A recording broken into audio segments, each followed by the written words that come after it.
Okay. Hello, everyone.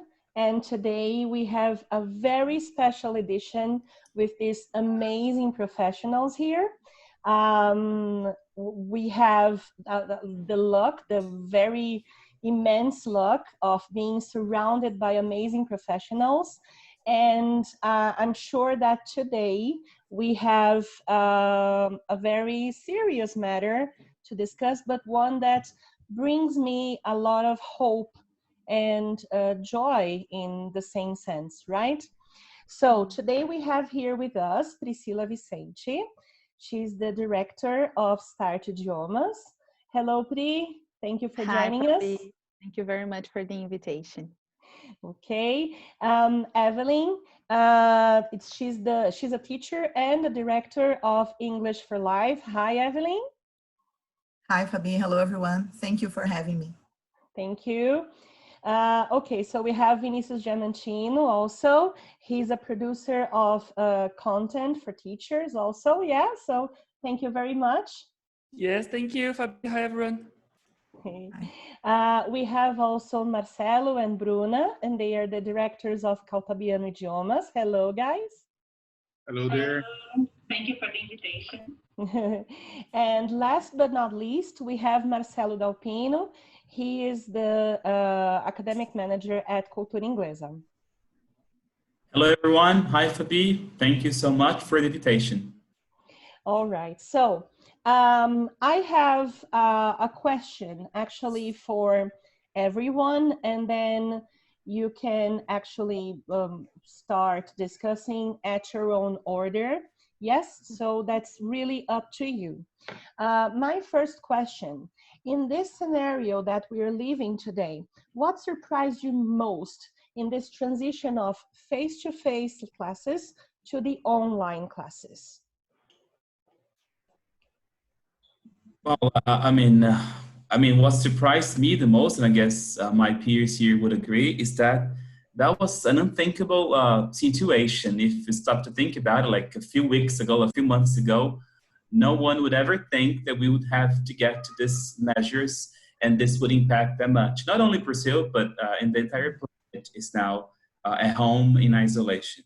So I think that was a surprise to everyone, not only to the field of education, but to different fields. I was surprised to learn how fast I learned to manage myself first, because we are talking about for the first thing, like managing yourself, managing your society, managing your sense of belonging, because that has to be clear to what your role is at this moment.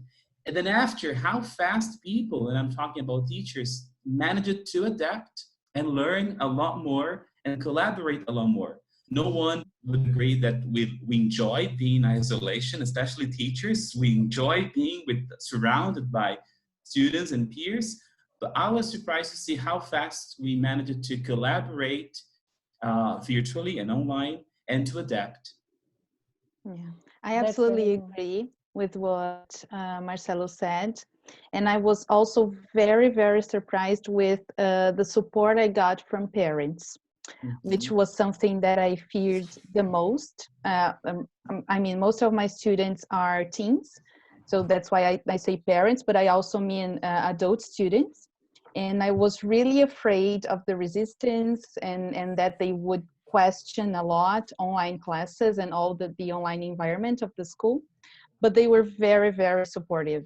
Had doubts for sure, and I don't mean 100%, but much more than I imagined. The same happened to us. Both teachers and students, they were willing to make this change, to go online.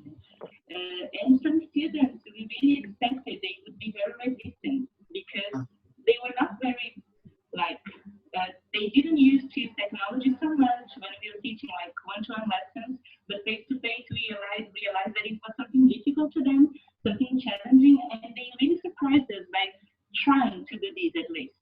So they are trying, and teachers too. Everybody has been very supportive. So that was a huge surprise. Yeah, we had the same with the parents at school. But one thing that really, I think teaching online is really overwhelming. I mean, especially I think because I teach kids, very young kids, you know, starting from 3 and teens. So planning the lessons and executing the lessons is something totally different from, you know, face to face. The scenario, of course, demanded that, but I have to say that at the end of the day, when I finish my lessons, I feel exhausted. Of course, it's very rewarding, the feeling that we were able to do this shift, like Marcelo said, so quickly, and to learn all the tools, and we are still learning. I think this process is never going to end. I mean, I'm 43, I've been teaching for 25 years, and I could never imagine that I would find myself one day, you know, teaching kids online, and it's happening. So I think that we have proved to be very brave and very creative as well. I've been dancing online with my kids and clapping hands and doing all sorts of things that I had never imagined could be possible. So I couldn't agree more with you.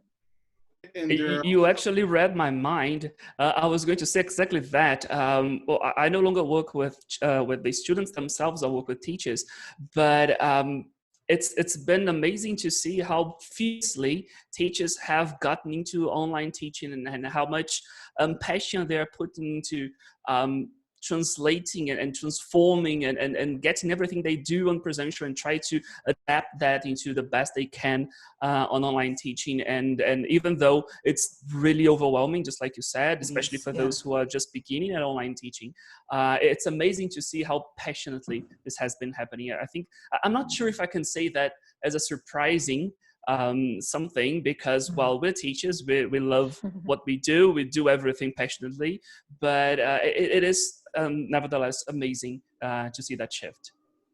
And this transition somehow, some students, they want to continue online. They were Here's surprise.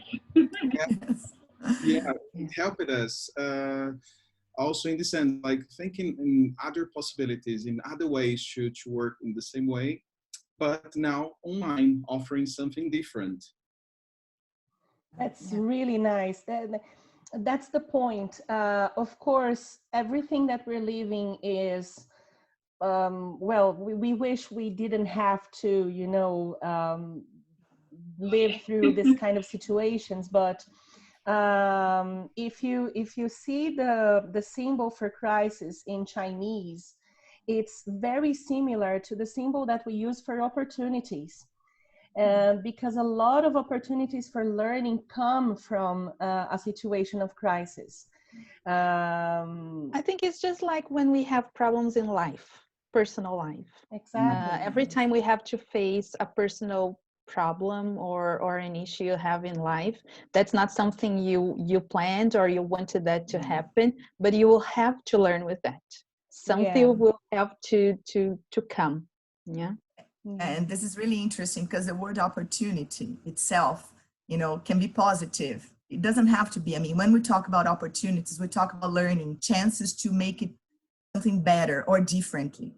So that's something that we have, I mean, embraced in a way that is really positive. Not only us, I mean, all of us, all the teachers. Yeah. Just get to what Evelin is saying about chances to make it something better, and also getting back to the first question, Fabi, about what surprised us the most. I mean, it's clear that we live in a very diverse country, and we have diverse cultures within the same state sometimes. Yes. As a manager at Cultura, we also deal with lots of social projects. So we have about 16 different social projects in different communities. And that became clear to us, and I learned from this situation, the social differences that we have.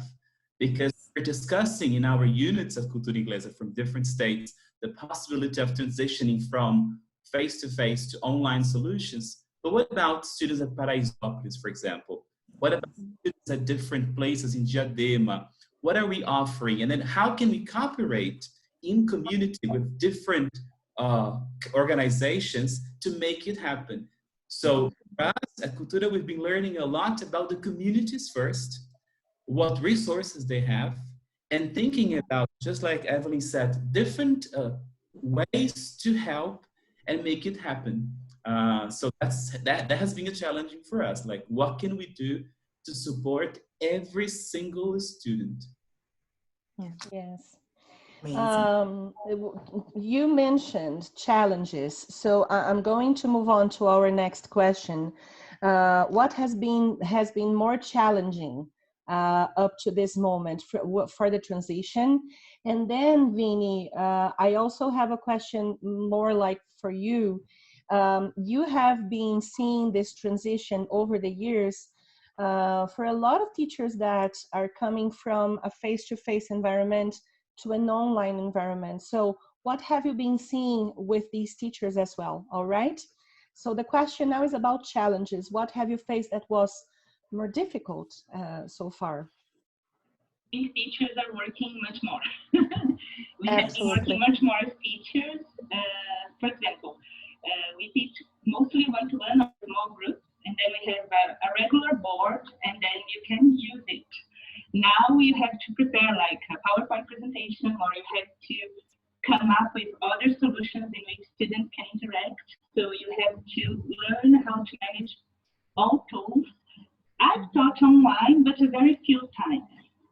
And the same is true to other Caltabiano teachers. We have been teaching online just like a replacement class or reinforcement one, but not something that we used to do very often. So suddenly we have to prepare more our lessons to plan how it could work online, because we didn't have like a proper training before. So it happened just now, overnight. We needed to discover and manage the tools. And we have been working much more to make it happen with the same quality in order to make students really learn, really be happy with the course, and to try to make teachers empowered. So I think this is something that is really challenging for this moment. Yes, for us, I mean, it goes without saying that the physical distance is painful, right? Especially for our team. I mean, this welcoming the kids, you know, like hugging them and being with them physically.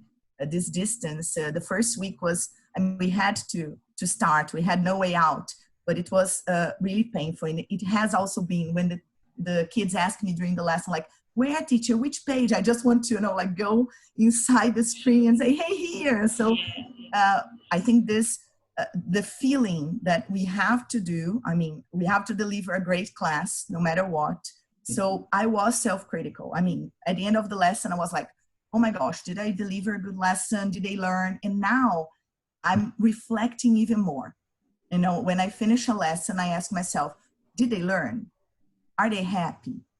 Are they feeling like this, wow, I finished my English lesson, I learned something. So this reflection, you know, and also reflecting with my group of teachers, this is exhausting. I feel exhausted because we have to come up with solutions sometimes in the middle of a lesson. Out of nowhere, we just have to, oh, this is not working, I have to change it.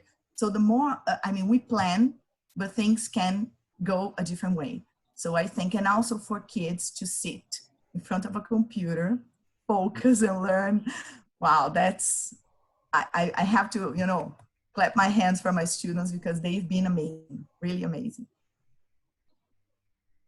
I have to say about the focus, that sometimes students, they want to, how can I say, they want to talk about the same subject, that it's the pandemia, and how to get out of that and go to the book and go to keep on teaching, yes. Teaching, you know, it's really, really hard to keep them, how can I say, concentrated on that.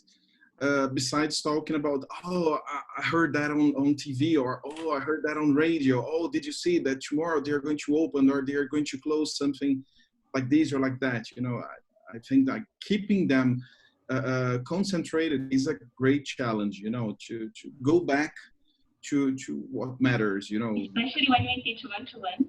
Sometimes they only want to talk about this, and it's very repetitive because their students ask every time, when do you think it's going to be over? I wish I knew, yes. And then talking about this over and over is very frustrating because sometimes we plan a beautiful lesson with the PowerPoint slides and everything, and for 20 minutes you are just discussing or speaking English and everything. So I think student focus, as Marcelo said, is something that we had a meeting with our teachers last Friday, and they mentioned that too. It's difficult to keep them focused. Yes. Sometimes they really want to talk, and I understand why they want to talk about it, because everybody's so anxious about the whole situation. But I also, yeah, you can say. I also think, Bruna, like Marcelo and you're talking about it's difficult to have students discuss what we planned, and I think that's a challenge for sure. Yeah.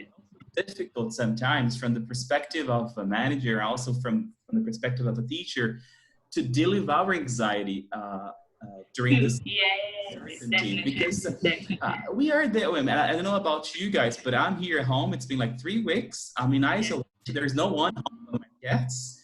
And whenever I get the chance, I want to talk about life. I want to talk about my fears, because people come home, but they fear. They don't know what's going to happen. So I see, because we teach language, and language, after all, is culture, and language is talking about yourself. Yes. We have to understand that might be this moment, and I don't know how long that's going to be, this way of teaching online. If you're going to be teaching for the next few weeks, months, when no one knows actually the answer for this. But I guess we're going to have to adapt, and that's challenging, because we really have this preconceived idea that we have to teach the plan, but life is not about planning sometimes. Life is about living and dealing with the Definitely. That's challenging. Even for me, Bruna. We have been very patient about this, of course, and welcoming all these emotions and feelings. You know that my background is psychology. I know, Bruna, yes. They love to talk about this. Yes, they love to talk about this, especially they always talk to me about all those things, and I'm fine with that. So we had this meeting to say that it's fine and that it's happening, especially in a customized lesson. We don't need to finish the book by next week or next month, so we can have this flexibility. But it's challenging because we have our fears and our emotions as teachers too. And I think it adds to the challenge. It's not only about the content, like teaching the plan, not teaching the students, it's not only about this, but it's about everything that we have too, as human beings. And then there is this mixture. I think it's challenging to teachers now. We are overwhelmed by things to do, by news, by everything. Yes. Mm-hmm. I also think that we, when the first meeting that I had with the teachers at start, I told them how important we are for students right now, in students' lives right now, because as far as I can see, we have a social responsibility at the moment. So I have some students that the only thing they are doing is the English class. They're not having a lot of material. They have some material from the regular school, but not that much. They have to stay at home. They can't play. They don't see their friends. So maybe the English class is the moment they have to talk to someone, to say what they're feeling. So I think yeah, we have to consider everything we have to deal with. For example, at my school, we have to follow the book. Parents will complain if we don't finish the book. Yeah, so that's challenging, more challenging. So it's very challenging, yeah. But still we have to consider, but try to balance, yeah. It's challenging, but it's challenging, but it's also beautiful. Sorry to interrupt you, Bruna, sorry. No, that's okay, it's okay. Please go ahead. No. Okay, what Priscila was saying, I think that when we decided to go online and keep the lessons, the book and everything, of course, with some changes and adaptations, one thing that we kept in mind is to bring a semblance of normality to kids' lives. So they know that at 2:00 on Monday, teacher Evelin or any other teacher that will be teaching, I will be there. And something really interesting that happened is like they felt I was in their homes. So they were like, look, teacher, this is my bedroom, or this is my living room. And this was really cool. I mean, and it's also, has proved to be very efficient to teach kids. Go find, a triangle that is orange. And then I heard many moms, go back to your lesson. What are you doing here in the kitchen? And it was, they bring all sorts of things. And it's cool because it's a new way of teaching. And we must, I think the word of order is flexibility. Mm-hmm. We must be flexible. That we have to adapt. There is no other way out. Fabi mentioned about challenges and also what I've been seeing for the past years. I've been training teachers for going online for the past 3 years, and well, hundreds of teachers. And the most intense difference that I can point out right now is that before they had the choice, and when they had the choice of moving to online, not only regarding time, but regarding how interested they actually were. They were trying to learn how to teach online because they actually wanted to go online. They actually wanted whatever benefits the online or whatever differences the online teaching could give them. And right now, that choice is not really there. We can either have the teachings online, have the classes online, or we're going to lose the students. And losing the students means losing a lot of money and well, financial crisis and at all. So I think that one of the biggest challenge right now is that well, just like Evelyn and Bruna said, and I think Marcelo as well, everything's heightened. So all the feelings are heightened, all the feelings are more intense. And that happens for a lot of reasons, but especially because this lack of maybe a lack of choice, maybe a lack of technical abilities, of being able to think quick on your feet, and well, it disconnected. Oh my God, what can I do now? Or the page is not opening, or the website is disconnected, or whatever. So how can I change my class? Because that's something we do every single day in presential classes. But when we go to online, and again, maybe lack of this proximity, this physical proximity, maybe a lack of technical skills. But when something very different or something unexpected happens on the online classes, it feels so much more threatening and so much more complicated to solve a single problem, that if that same problem just happened online, just happened essentially, it would just, in a face-to-face class, you would just, okay, do this or do that, or you probably have like 5 aces up your sleeve. When it goes to online, if that one thing doesn't go well, oh damn it, now what can I do? What's the students gonna think of me? Because I should be ready for this, and I'm the professional, so I should know everything there is to know. And I mean, those are the thoughts that come to me. I don't agree with them, but those are the thoughts that actually come to me. And if there is one thing that I need to say right now, is there is a difference, and we need to point out this difference. A lot of teachers have been talking about this online, and this difference is not always very clear. The difference between regular school, I mean elementary, high school, and a difference between language institutions or private teachers. It is very different. It's like apples and oranges different. We cannot put them on the same basket. They are very different. It's not fair to compare a private class with 1, 2, 4, 8, 10 students with a class of 40. It's just not fair. It's completely different. And it's also not fair to compare an adult class with kids class, because it's also very different. So we have like 4 different fruit here in the same basket, and we need to be able to separate them, to differentiate them. And when we're talking about online teaching and what's actually possible to do. And when we're considering private institutions, that's what all of us here are talking about. I think that training is crucial. It's fundamental, and I'm very sad to say that most of the institutions have not been training properly their students. Maybe because the coordinator herself doesn't know how to perform online, or maybe for lack of whatever skills that may be lacking, but trainings are not being effective. Sometimes they're not being carried out. So a lot of teachers, and this is very alarming, a lot of teachers, and I mean, when I say a lot, I mean like tens of teachers have come to me the past 2 weeks and saying, my school forced me to go to online. I have to not only have online classes at the moment, live online classes, but I also need to have recorded classes, and I also need to send them activities on Google Classroom, but I don't even know how to log in on Google Classroom.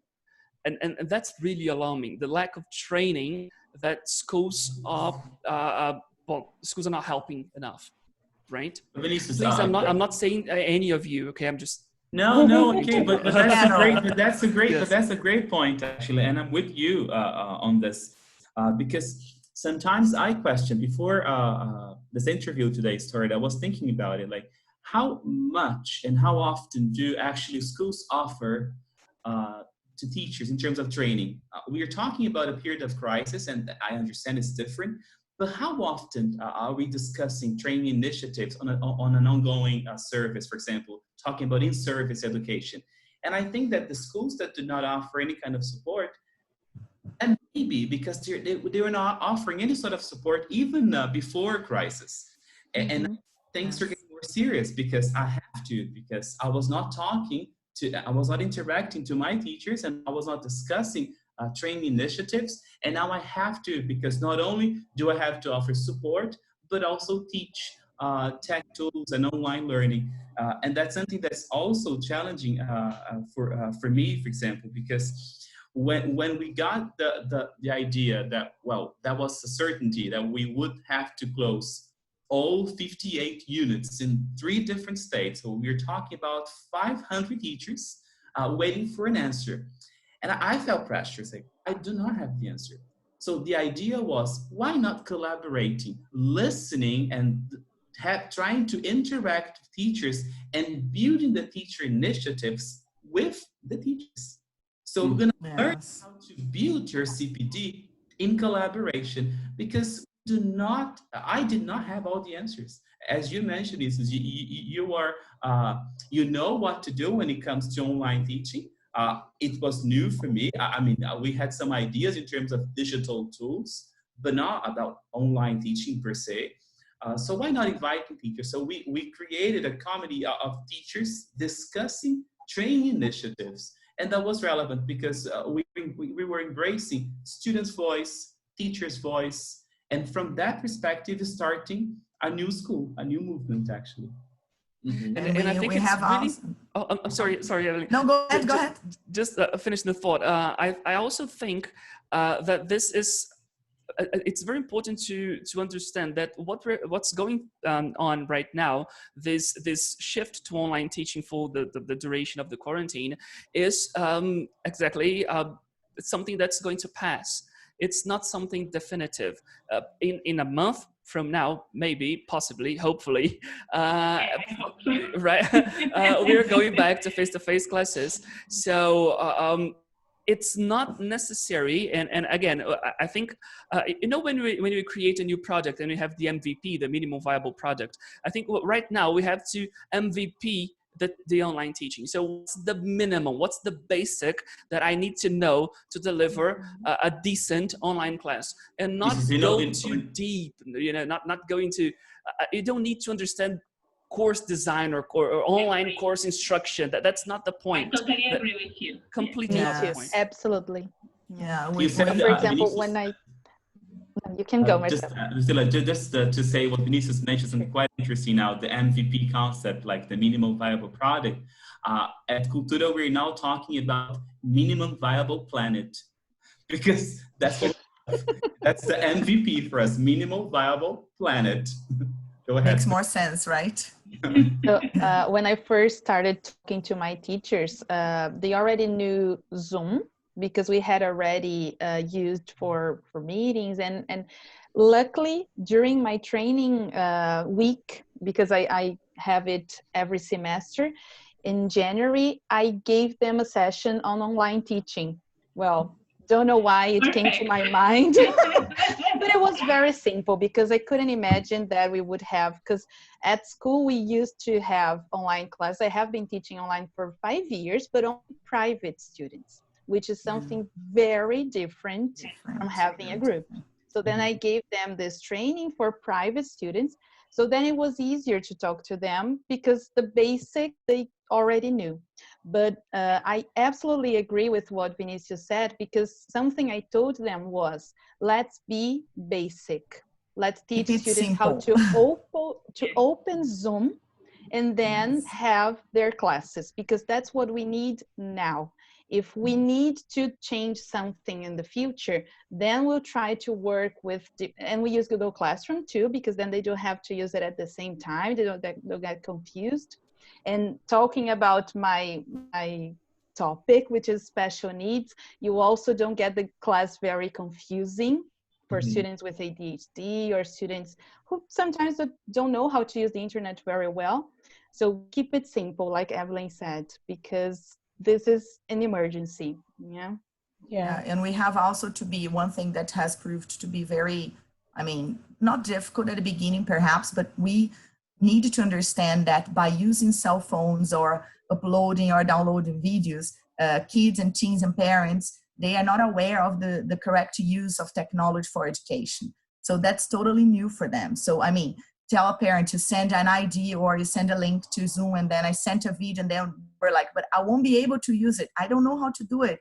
Many of them don't have computers. So kids, they were, attending lessons using cell phones in noisy environments. So we had what we thought would be like hard, proved after a few days to be harder. And then we had to educate parents and kids into, attending lessons in a silent environment. And also everybody's quarantined. I mean, we are also. So it's stressful, teachers, oh no, it's for you, it's okay. You get to keep your job. Someone told me like, but what are you complaining? You get to keep your job. I mean, many people will, lose your jobs, but we may lose students as well. So it's also demanding for us. We have to keep our house.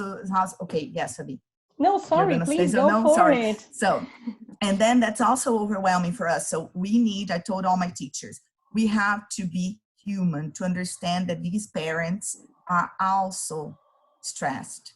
Yeah. So we need to give them support and we need to give them every week. So we have created some sort of like guidelines. So every day, like if we're having class on Tuesday, on Monday, we send the link again. We confirm the classes. Of course, that's easier for a small school. Perhaps for Cultura Inglesa must be much more demanding and overwhelming, but I think that by a plan, it's not like a plan of the lesson, but a plan in a more, like a broad way. You know what I mean? I think that can help us. And let me just say Sorry, let me just say something here. This morning, I had my very first virtual lesson, live virtual lesson, and it was amazing to see how engaged students were. I had 18 students in the group. All of them were talking, all of them were participating, and one of the students that actually has some problems with technology at home, she said, like, my father, he actually got a little bit of money from here, from there, so that we could put a bigger internet package here at home so that I could watch your lessons, so that I could, continue having this experience. And it's very important. So I was feeling the tremendous amount of pressure yesterday, especially because I wanted them to, have their worth. I mean, I really wanted them to get what they were expecting. Yeah. So I'm talking about the teachers' side of the spectrum here. But it's a pressure because we care. We want them to, be with us. Yeah. Sorry, please. No problem at all. It's just that Vinicius mentioned something that is unfair to compare a regular school with language school. I absolutely agree. And we have to show that to parents too, because I have been getting messages and comments from parents a lot, and I tell them that no, don't compare to a regular school. And I would also like to add something, because imagine for me, I had 100 families to contact, 5 teachers to work with, and imagine how many people Marcelo has to deal with. So it's also unfair to compare smaller schools with big branches. Yeah, it's not that they can't do it, but they need more time, because to keep our quality, I had, for example, 2 days that I asked parents so that we didn't have classes to manage everything so that classes could restart. But how can Cultura, Seu Lab, and the big branches organize? In our case, it was overnight too. Yeah, just a few days after we just started with our MVPs. Yeah, yeah. And still, I got so happy when I started looking at people from my Facebook that work at Cultura, at CELAB, and saying that it will work for them too. So I was so happy, and I would even like to congratulate these schools too, because such a difficult, I imagine, but nice initiative. Yeah. And also getting back to Fabi and also Priscilla is just saying right now about the challenge, we as educators, we usually have the sentences in our minds like learning is an organic process or an ongoing process. And this crisis came to me as well, indeed, learning is an organic and ongoing process. And oftentimes we had our intensive collaborative week with all teachers from different states having their training initiatives online so that they would understand the tool. We also, we've been using Zoom as well, but we also cater for security measures because we are talking about thousands of students using the Zoom and how we could prevent the system from people entering the rooms and everything. So that we had this intensive week, and oftentimes teachers would come to us, the academic team, asking questions, and we did not know what to say. And we said, I am sorry, I don't know the answer, and we will find it out together. And that's the beauty of education, and that's the beauty of learning, showing that I do not know more than you. You and I together, we can learn something new. And this crisis has taught me a lot, the importance of collaboration in education. I was even talking to Isabella from Thomas Jefferson and see it. We are seen as competition, but I can share ideas. We can talk about different. Yes. I'm not saying I'm going to copy what they're doing, but let's discuss. Let's talk about different matters. Yeah. And I was amazed talking about collaboration by how embracing the ALT community was lately. Some people were kind of desperate, asking for help, mainly on Facebook and on big teacher groups like BRELT, Professores Escolas de Idiomas, de Inglês, asking, for example, for basic advice on how to use Zoom, for example. I have to mention here Gabi Frois. She has created a video, like a very sweet video and very comprehensive video on how to use Zoom, and I'm sure it helped a lot of teachers.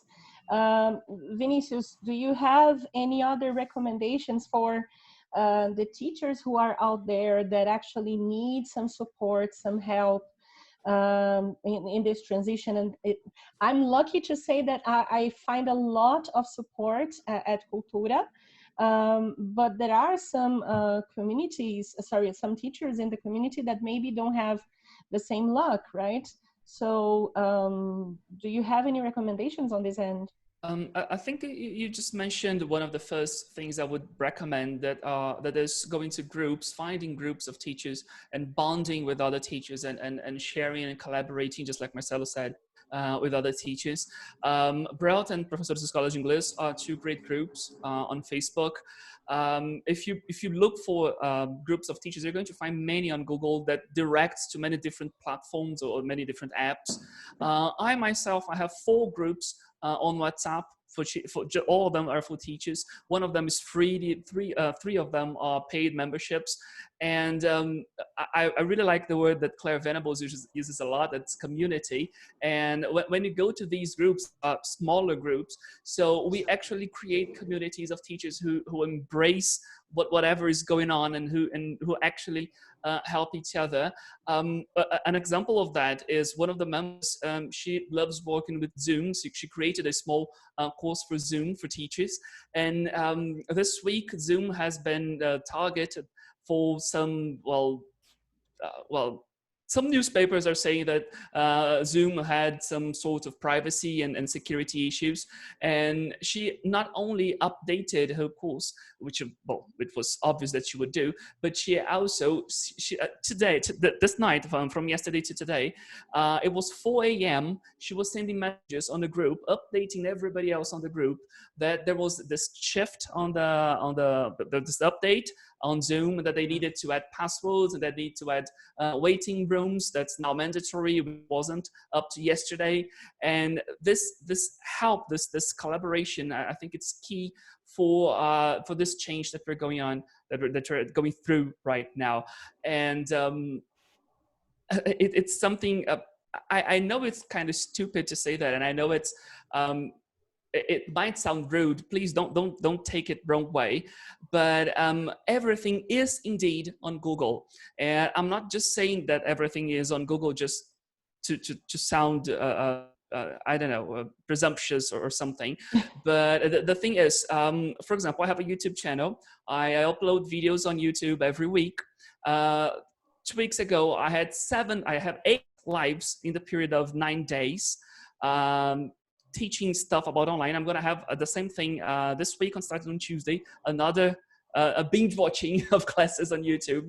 And my YouTube channel has grown 5 times the regular size just the past 3 weeks, which means that these people are getting to my videos, not because I said something or because I paid for something. No, the YouTube channel is getting, it's growing so fast because are actually looking for information on Google and on YouTube. And every time they look for information on these 2 channels, they are going to find my YouTube channel, probably. So if 5 times more teachers are coming to me, are coming to the YouTube, to my YouTube channel, it means that people are actually looking for information and they can find information.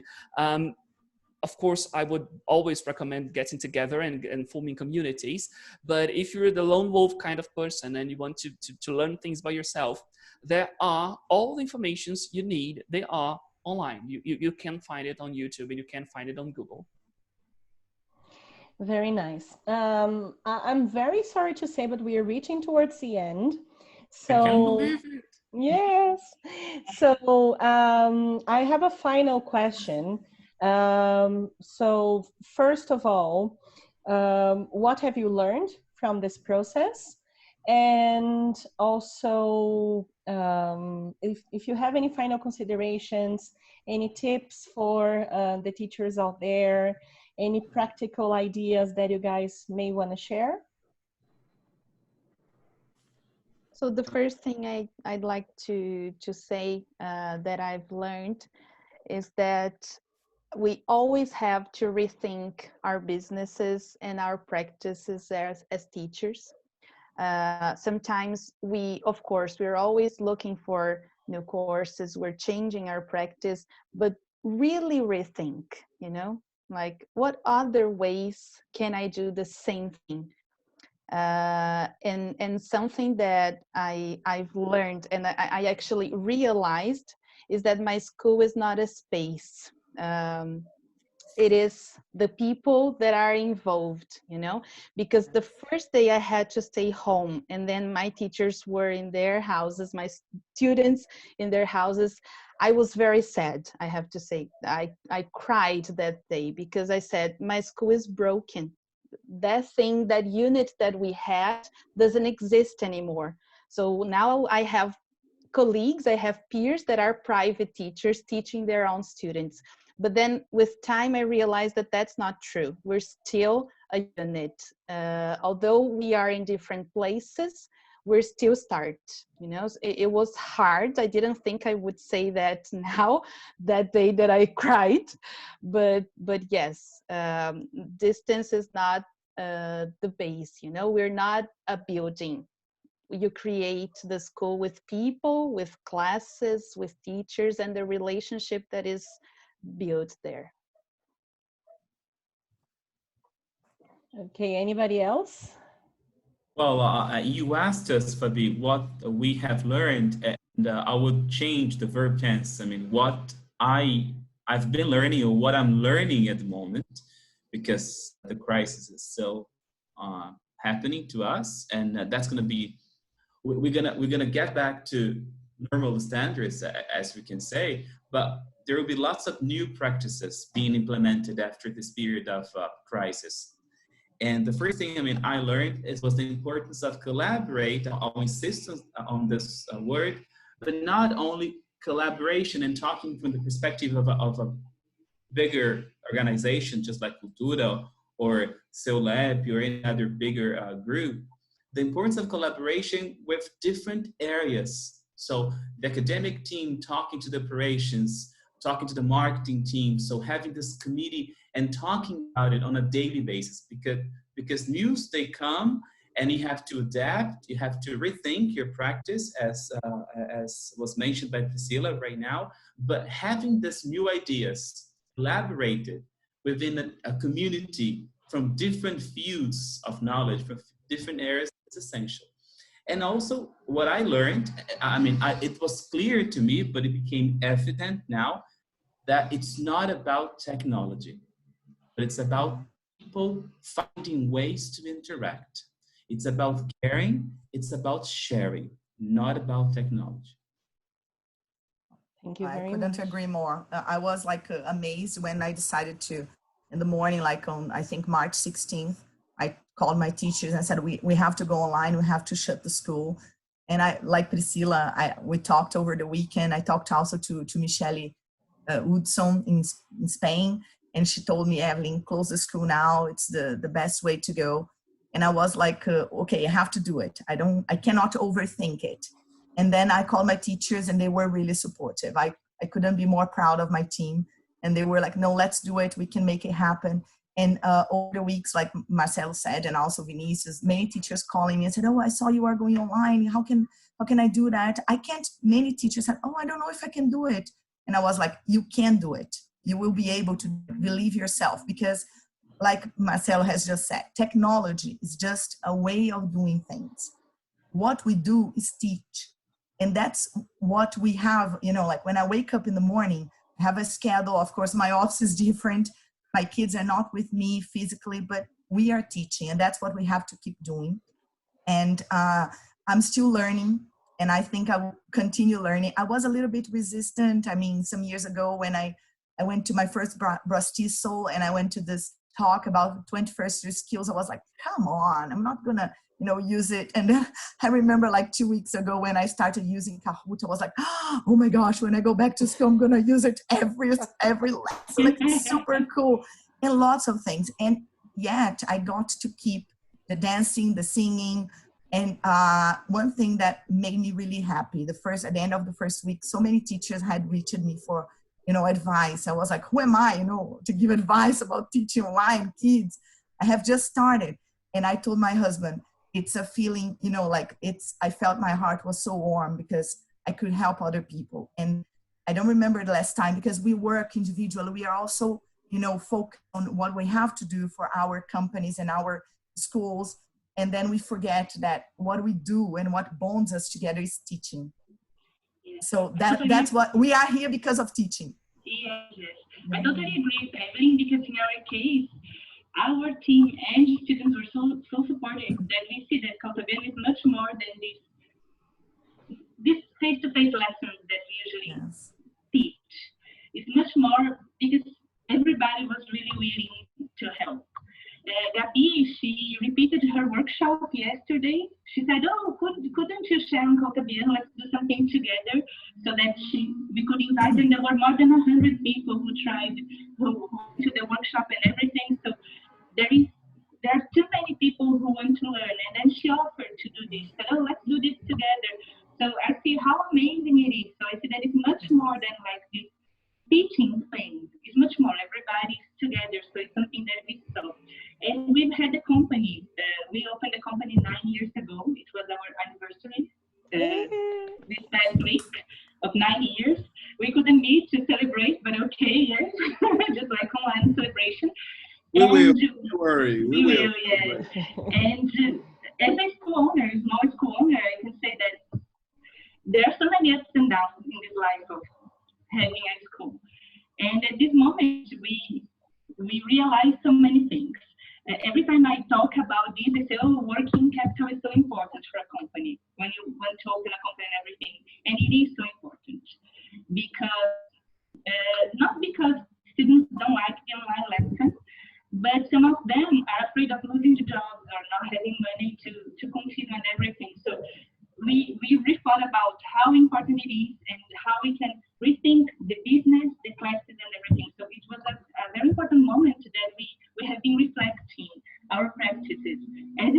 learners and as teachers. So this is something that we have been learning like every day. We are learning, as Marcelo said, we are learning like every day how to rethink, how to reinvent our business, not only the classes, but the business itself. And it's not the first time that something like this happens, of course, not like coronavirus. It has never happened. I'm 40 years old and I've never seen something like that, thank God. But then it got us by surprise, so it's not the first time that we feel like some kind of crisis moment as business people.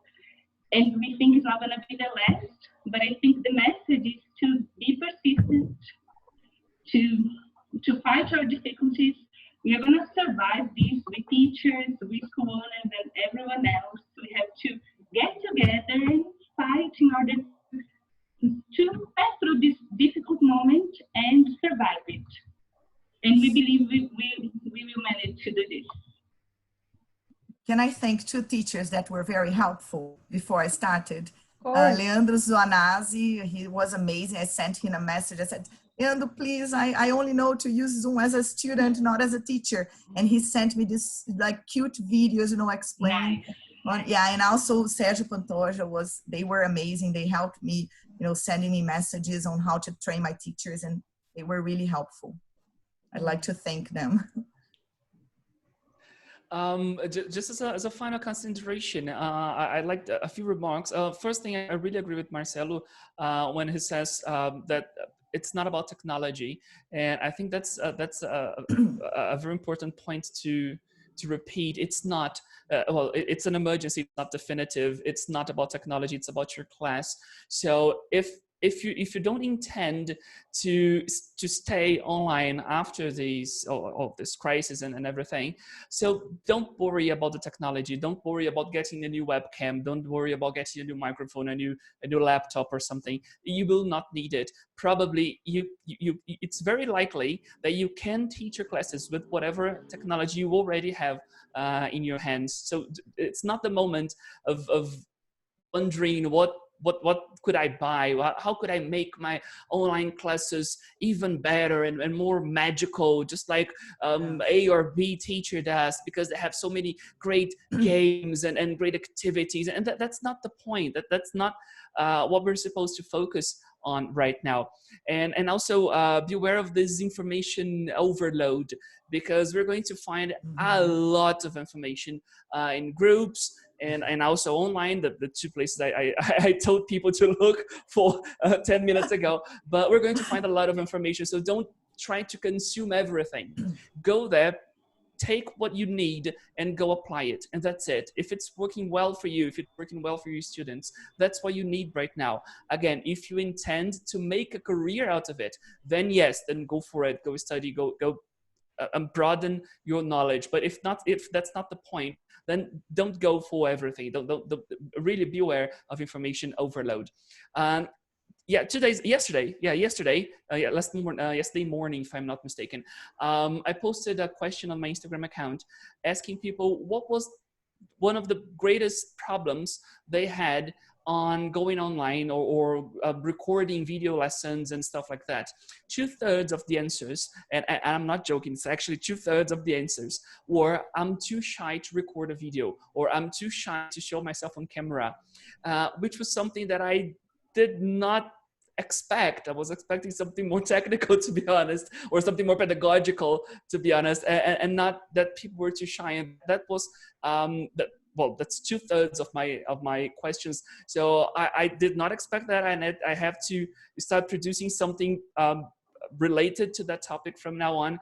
But again, it's not definitive, and you don't need, seriously, you don't need to look like a newspaper anchor when you open up Zoom. There is absolutely no need for you to look like William Bonner, on Jornal Nacional when you open your Zoom software, right?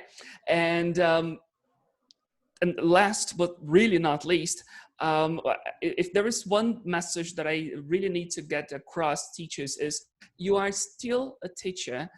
And no matter what way, what topic, what pathway you are trying to use to get your information through. You're still a teacher. Your class is still your class. The book you're using is still the book you're using. That activity you were used to doing, it's still the same activity that you're going to keep using. Maybe it's going to need some adaptations. Maybe you're going to need some tools. Maybe you're going to need the breakout room on Zoom to separate your students in pair work. But it's possible to adapt. It's really, really possible to adapt. And again, it's not about what Marcelo said. It's not about what technology you're using. It's simply about how you're getting through to your students. Questions like, how much should I charge for online classes now? Why do you want to change it? It's the same price. It's the same thing. You're delivering the same content. Students are learning the exact same amount of information. They're getting the exact same amount of practice. Why would it be any different? Of course, there are some justifications that students try to use. But again, the main topic, the main point of when a student hires you is they need to learn something. And that something is being taught and learned the same way. So there is no reason why it should be any different. You're still a teacher. Your class is still your class. Really nice. Marcelo Noronha, any comments? I would say that we really learned, as Bruna said, to be resilient, to adapt to new situations, ups and downs. Not the first, hopefully the last. No, I really don't believe. Yeah. But, in our lifetime, at least. Yeah. No, the life of this problem, but not others, yes. Ups and downs apply for normal, yes. But to adapt to new situations, to be together with the students, to just like of you said, something like to our role in this moment is so important for the students. And as a teacher, I really feel proud for being this person, to sometimes to connect to this person, to a different part of a different kind of information, something that will take the person from that, how can I say, bad moment, from that bad feeling. I think it's extremely important at this moment. Yeah. Okay, everybody, I have my final considerations as well, which is, I believe, a bit of what everybody has said so far. You guys may have already heard this story, but I'll be brief. I started as a teacher back in, the year 2000. It's been a while. But at the beginning, I really had no money, no income actually, to invest on my own professional development, because the initiatives were very expensive, right? Not expensive. I mean, it's worth every penny. I'm sure of it, but it requires a lot of planning.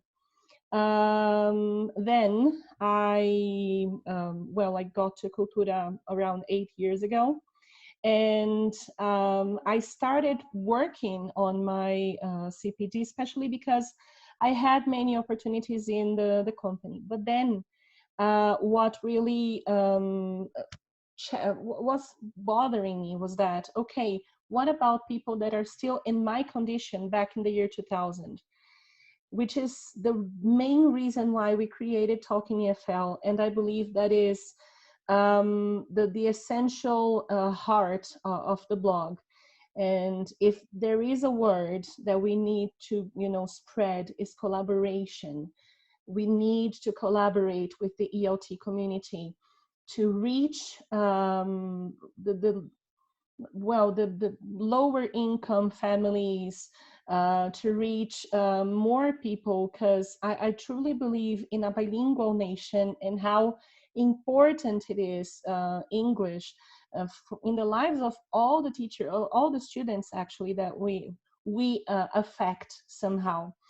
On that note, in this scenario, I was talking to my partners and I said, okay, so we need to have something this week to talk about the scenario and to bring a word to the community somehow.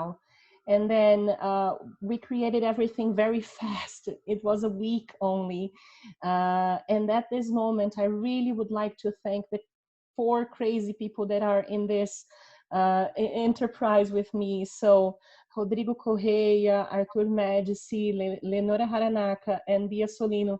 Thank you so much for being with me in this room. This is really something that has changed my life, and I really hope that our videos, our content has been bringing some kind of professional development to the community and also affecting, therefore, the lives of other students, right? Thank you very much, everybody. I have no words to express how thankful I am. Thank you so much, and congratulations for your work, Fabi, and the Talking FL group. Fabi, I also think Talking FL has been amazing, indeed. Yeah, for sure. Yes. Thank you very much. Been a pleasure. Thank you. Bye-bye. So good to see you all. Bye. Bye, guys. Bye. Take care. Bye.